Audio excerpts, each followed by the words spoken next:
Waktu Tuhan bukan waktu kita. Jangan sesali keadaannya.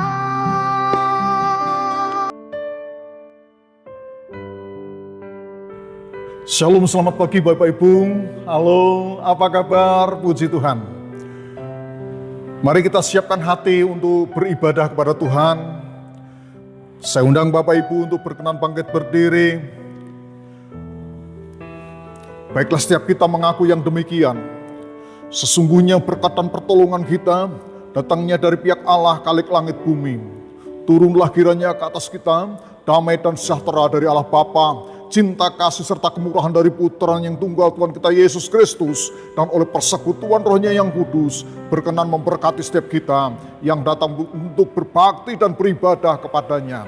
Haleluya. Yang percaya dan diberkati berkata amin. Puji Tuhan Bapak Ibu. Meski saat ini kita masih dalam beribadah lewat online, namun percayalah, kebaikan Tuhan tetap nyata buat setiap kita. Pagi hari ini firman Tuhan saya ambil dari Yesaya pasal 43 ayat 19. Yesaya 43 ayat 19, demikian firman Tuhan. Lihat, aku hendak membuat sesuatu yang baru, yang sekarang sudah tumbuh. Belumkah kamu mengetahuinya? Ya, aku hendak membuat jalan di padang gurun dan sungai-sungai di padang belantara. Bapak Ibu Saudaraku yang saya kasih di dalam Tuhan Yesus Kristus, setiap kita pasti mempercayai bahwa firman Allah ini adalah perintah Tuhan. Firman Allah ini adalah janji Tuhan. Kalau kitab suci kita terbagi dalam dua bagian, perjanjian lama dan perjanjian baru. Dikatakan perjanjian karena di sini adalah berisi janji-janji Tuhan. Dan setiap janji Tuhan ini merupakan perintah buat setiap kita. Dan di dalam perintah itu harus kita lakukan, harus kita kerjakan. Dan percayalah, di dalam janji Tuhan yang ada di dalamnya perintah itu, ada penegasan dan sekaligus juga ada penggenapan. Sekali lagi, kalau kita membaca Yesaya 43 ini, khususnya di ayat 19, lihat, aku hendak membuat sesuatu yang baru. Kata lihat di sini adalah kata perintah, atau kita disuruh dengan maksud Tuhan menghendaki umatnya senantiasa melihat apa yang telah Allah perbuat dan apa yang akan Allah perbuat di dalam kehidupan orang percaya. Kalau kita melihat kata lihat, ini bukan saja bersifat sementara di saat itu, namun bersifat senantiasa atau terus menerus. Namun juga perlu dipahami bahwa kata lihat di sini jangan cuma dibatasi dengan melihat dengan mata jasmani maksud saya. Namun yang lebih itu adalah bagaimana kita melihat dengan hati nurani kita. melihat dengan kacamata iman kita, melihat sekali lagi bukan cuma dibatasi dengan mata jasmani kita. Kalau kita hanya membatasi dengan mata jasmani kita, sepertinya ini nggak berlaku untuk orang yang cacat mata. Karena nggak bisa melihat. Tetapi lihat di sini. Lebih pada bagaimana hati, sikap hati kita mau menanggapi janji Tuhan. Apa janji Tuhan di sini? Firman Tuhan katakan, aku hendak membuat sesuatu yang baru, yang sekarang sudah tumbuh. Belumkah kamu mengetahuinya? Apa yang Tuhan janjikan? Tuhan menjanjikan sesuatu yang baru untuk umatnya. Ini merupakan janji Tuhan, bahwa Tuhan berjanji membuat sesuatu yang baru buat kita. Mungkin ini juga belum pernah terjadi di dalam kehidupan kita. Namun percayalah, sesuatu yang baru di sini memiliki pengertian bahwa dinamika Tuhan, progresivitas Tuhan, apa yang dikerjakan oleh Tuhan bukan saja di masa lalu, tetapi juga di masa kini dan masa yang akan datang. Bahwa Tuhan terus berkarya, Tuhan terus mengerjakan sesuatu untuk umatnya. Tuhan mengerjakan sesuatu untuk setiap kita. Sesuatu yang baru itu artinya seiring dengan perkembangan zaman. Artinya begini, firman Tuhan yang kita baca di sini, jangan engkau berkata, oh itu kan janji Tuhan di tempo dulu, di zaman nabi-nabi. Oh no. Firman Tuhan ini meskipun disampaikan oleh nabi-nabi di masa lalu, tetapi firman Tuhan ini tetap berlaku untuk setiap kita yang mempercayai Dia. Janji Tuhan ini ya dan amin. Kita tidak boleh bersikap, berpikir itu untuk itu dulu. Enggak. Kita harus tetap mempercayai. Meskipun firman Tuhan itu disampaikan oleh nabi-nabi di zaman dulu, tetapi firman Tuhan ini berlaku untuk juga setiap kita, bahkan gereja Tuhan sampai kesudahan zaman.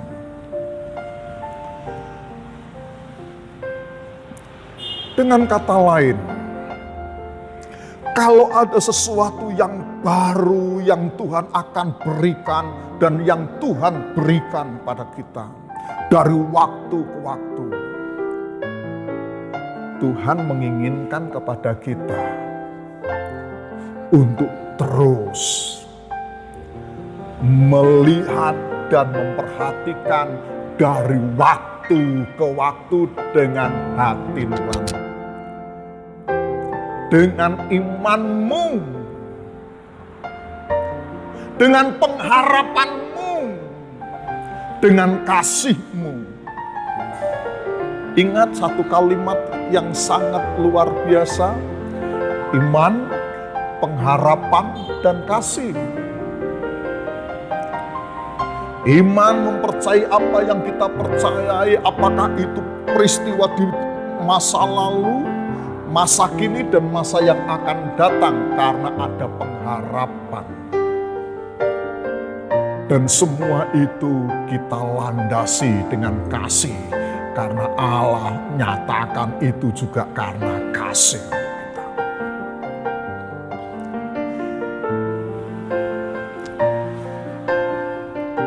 Lalu apa arti dari kata aku hendak? Di bagian pernyataan aku hendak ini menunjukkan kepada kita sesuatu janji yang akan digenapi. Sekali lagi, aku hendak. Itu adalah firman Tuhan yang Tuhan sampaikan akan digenapi.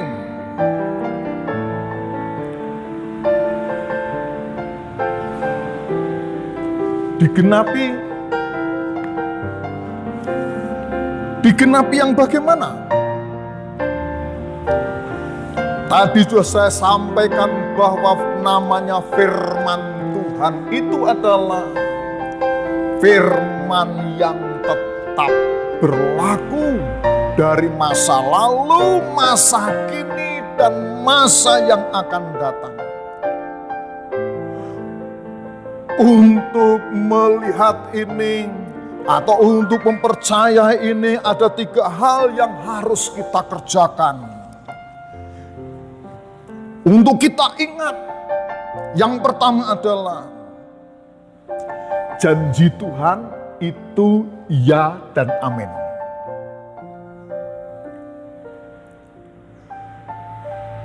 Meskipun kalimatnya aku hendak, itu memang sepertinya belum. Tetapi kita harus yakin bahwa firman Tuhan itu iya dan amin. Artinya kalau Tuhan bilang iya, ya iya. Apa yang dikatakan iya, ya iya. Dan itu harus kita pahami juga dengan iman. Bahwa firman Tuhan mengandung kepastian.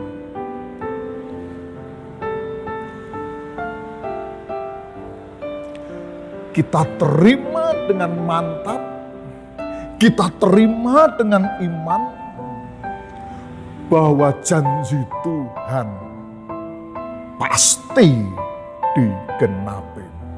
Untuk siapa? Ya, untuk saya dan saudara. Untuk kita semua.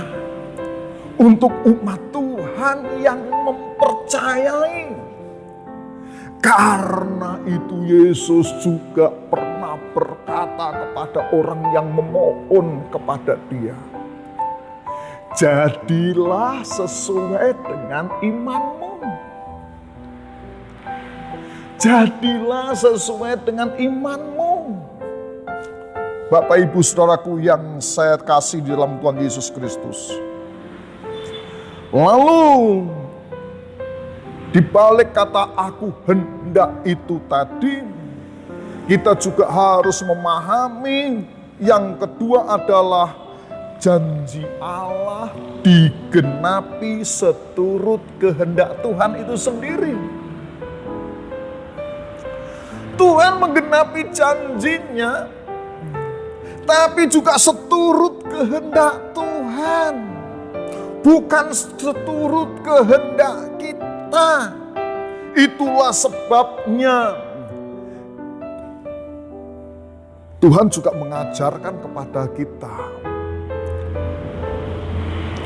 Dalam doa yang pernah Dia panjatkan kepada Bapa adalah, ya Bapa, jadilah menurut kehendak-Mu.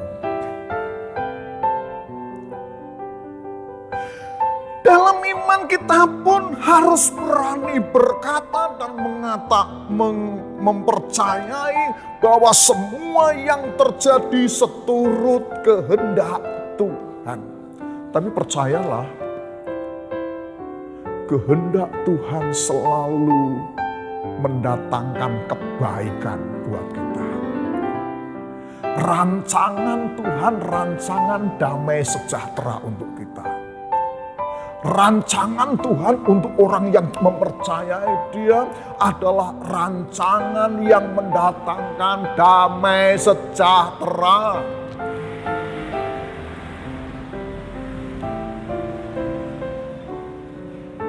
Bisa jadi saat menunggu itu, kita diperhadapkan dengan banyak tantangan. Seolah-olah itu terasa berat dan menyakitkan. Tapi bila Tuhan, waktu Tuhan sudah tergenapi, barulah kita mengerti, oh maksudnya begini. Kalau kita sekali lagi membaca dari sejarah tokoh-tokoh iman dalam kitab suci, semua adalah orang-orang yang mengalami proses kehidupan yang penuh dengan derita. Namun Tuhan mampukan dia untuk melewati semuanya itu dan tampil sebagai pemenang. Mereka itu pula yang dicatat dalam surat Ibrani, saksi-saksi iman. Para saksi iman itu tadi adalah orang-orang yang berani menghadapi tantangan dan melewatinya bersama Tuhan. Orang-orang yang mempercayai bahwa rancangan Tuhan adalah rancangan kebaikan. Rancangan yang mendatangkan damai sejahtera.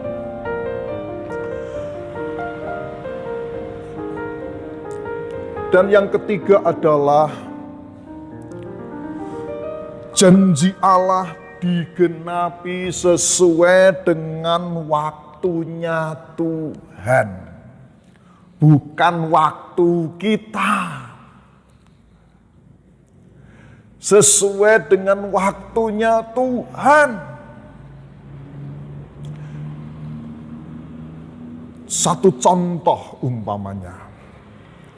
Ketika Tuhan menjanjikan tanah perjanjian kepada umatnya, Tuhan mengeluarkan umat Israel ini dari Mesir ke tanah perjanjian. Pertanyaannya adalah ini, kenapa harus melewati 40 tahun? Kenapa mereka baru sampai di tempat itu 40 tahun? Sangat panjang bukan? Bahkan mungkin terlalu panjang. Tapi kalau kita membaca di dalam kitab Ulangan pasal 8, di sanalah dinyatakan maksud Tuhan semuanya itu. Untuk membentuk, memproses, mempersiapkan umat ini untuk tetap mengandalkan Tuhan dan percaya kepada Tuhan. Pembentukan Tuhan memang pahit dan sulit, bahkan mungkin membutuhkan waktu yang panjang. Bapak Ibu, sekali lagi, sebenarnya kalau dari Mesir ke Israel yang sekarang ini, Mesir ke tanah perjanjian itu sebenarnya tidak terlalu jauh dan mestinya tidak terlalu lama. Buktinya apa? Zaman Yusuf, keluarganya atau saudara-saudaranya ini perjalanan untuk mendapatkan gandum dari Sid ini ke Mesir ini udah biasa. Kalau toh mungkin mereka lewati, mereka hanya membutuhkan, kalau mereka naik keledai hanya membutuhkan nggak sampai 2 bulan.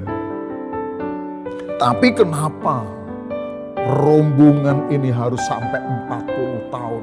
Dan mengapa Tuhan juga mengajak mereka berputar-putar? Ternyata dalam berputar-putar selama 40 tahun itu adalah bagian dari proses Tuhan untuk mereka. Tuhan sengaja membuat waktu untuk mereka genap 40 tahun. Saudara-saudara yang saya kasih di dalam Tuhan Yesus Kristus, kembali kepada firman Tuhan dalam Yesaya pasal 43 ini. Kalau di sana dikatakan Tuhan memberikan janji, aku hendak membuat sesuatu yang baru, yang sekarang sudah tumbuh, belumkah kamu mengetahuinya? Ini memang kalimat tanya. Tapi kalimat tanya ini tadi sesungguhnya menyatakan penegasan. Karena itu dilanjutkan dengan kata, ya, aku hendak membuat jalan di padang gurun. Kata iya, aku hendak membuat jalan. Dan seterusnya ini, itu mau menunjukkan penegasan. Setelah mereka diminta untuk melihat masa lalu, bagaimana Tuhan berkarya sampai masa kini untuk mempersiapkan sesuatu yang baru di masa yang akan datang. Untuk sesuatu yang baru di masa yang akan datang itu apa? Dikatakan aku hendak membuat jalan di padang gurun dan sungai-sungai di padang belantara. Bapak Ibu Saudaraku yang saya kasih dalam Tuhan Yesus Kristus, apa sih maksudnya ini? Mengapa Tuhan menegaskan seperti ini? Aku hendak membuat jalan di padang gurun. Saudaraku, disinilah kita bisa melihat tidak ada yang mustahil bagi Tuhan.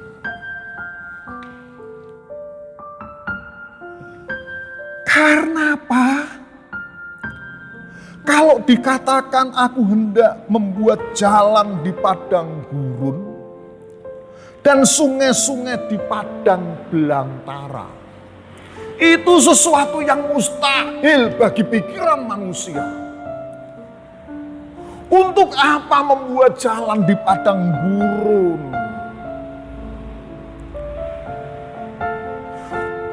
Dan mana mungkin dari padang belantara muncul sungai-sungai?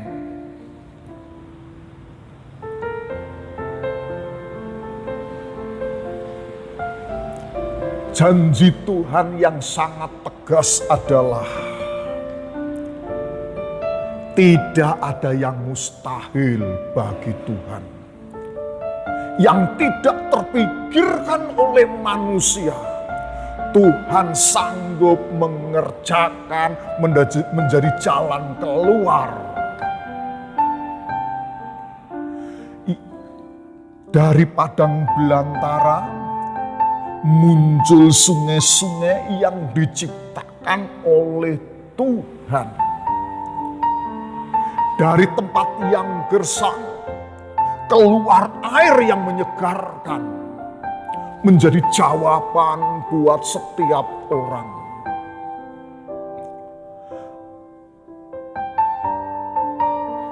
Membuat sesuatu yang menyegarkan, yang memberikan sukacita dan kehidupan. Bapak Ibu, Anda bisa bayangkan bagaimana dalam kehidupan Bapak Ibu tidak ada air. Bagaimana kalau engkau hidup di tanah yang tidak ada air? Betapa susah dan menderitanya. Dan pasti engkau tidak akan mau tinggal di tempat yang tidak ada air.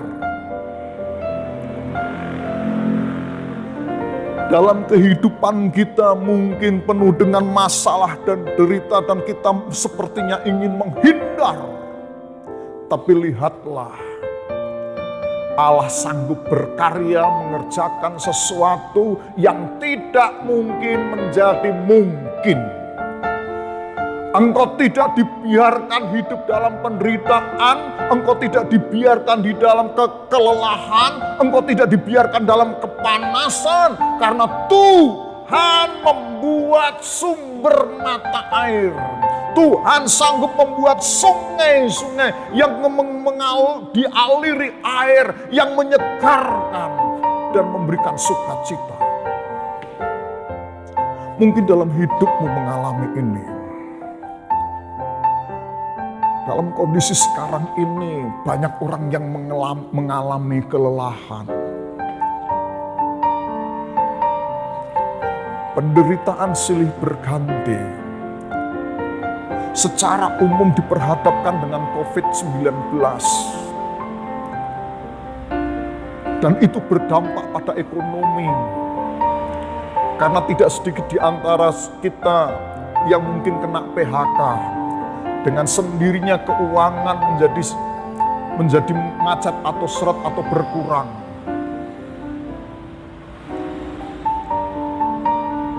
Dan itu berdampak juga di dalam kehidupan rumah tanggamu, dalam kehidupanmu. Dan engkau mungkin juga cemas akan masa depanmu. Engkau harus bagaimana? Sekali lagi, persiapkan dirimu untuk menerima janji Tuhan. Tuhan sanggup membuat sesuatu yang baru di dalam kehidupanmu, yang menyegarkan jiwamu, menyegarkan rohmu. Ingat, janji Tuhan ya dan amin. Tuhan memiliki rencana yang indah di dalam kehidupanmu. Andalkan Tuhan. Kalau Tuhan berjanji ya dan amin, terimalah itu dengan iman. Kerjakan dengan kasih. Lakukan dalam pengharapanmu. Karena Tuhan tidak membiarkan engkau. Janji Tuhan, ya dan amin.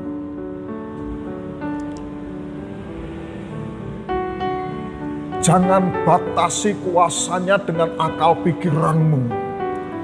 Oh, kami ada di padang gurun.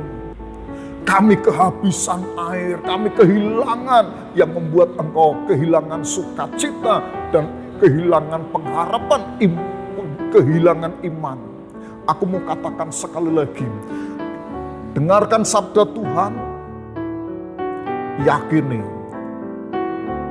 biarkan Allah bekerja di dalam hidupmu untuk menciptakan sesuatu yang baru dalam hidup kita.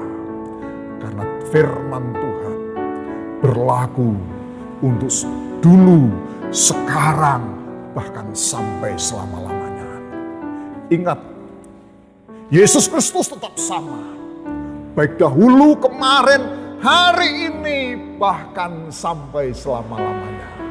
Amin. Tuhan memberkati. Mari kita tunduk kepala, kita berdoa. Terima kasih Tuhan untuk sabdamu. Biarlah Roh Kudus senantiasa berkarya di dalam hidup kami. Memampukan kami untuk berpegang teguh akan kebenaran firman Tuhan. Tuhan, kami menyadari perjalanan hidup kami sekarang ini menghadapi banyak tantangan. Tolonglah kami, kuatkan dan teguhkan kami. Terima kasih untuk firman-Mu. Terima kasih karena kami mempercayai Engkau. Allah yang sanggup membuat sesuatu yang mustahil menjadi tidak mustahil. Tolonglah kami untuk mempercayai Engkau yang janjinya ya dan amin. Dalam nama Yesus kami ucap syukur dan berdoa. Saudara-saudaraku, terimalah berkat Tuhan. Diberkatilah engkau yang mengandalkan Tuhan. Tangan kuasa Tuhan yang dahsyat terkedang dan menopangmu.